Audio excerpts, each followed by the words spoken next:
অভিনেত্রী ও গায়িকা মেহের আফরোজ শাওন বর্তমানে অভিনয়ে অনিয়মিত হলেও সামাজিক মাধ্যমে বেশ সক্রিয়।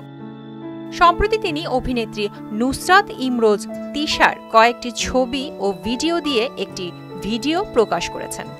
ভিডিওর ক্যাপশনে শাওন লিখেছেন, এই মেয়েটাকে ছোটবেলা থেকে চিনি, আমার ছোট বোনের সঙ্গে একই গানের শিক্ষকের কাছে তালিম নিয়েছিল। আমার বোনের মতো সেও আমাকে আপনি ডাকত, আমিও তাকে বোনের মতোই দেখতাম। ১৯৯৬ সালের জাতীয় সংসদে আমার মায়ের সহকর্মী শাহিন মনোয়ারা হক এমপি ওর আত্মীয় ছিল। তখন প্রায়ই কমন প্ল্যাটফর্মে এই মিশুক মেয়েটার সঙ্গে দেখা হতো। তিনি আরও বলেন, আমার পরিচালনায় একলা পাখি ধারাবাহিকে অভিনয় করার সময় অনেকটা দিন বেশ কাছাকাছি ছিল। এফডিসিতে তৎকালীন তথ্যমন্ত্রী হাসানুল হক ইনুকে ইনু মামা বলে নানা আবদার করত। মন্ত্রীও তাকে স্নেহ করতেন।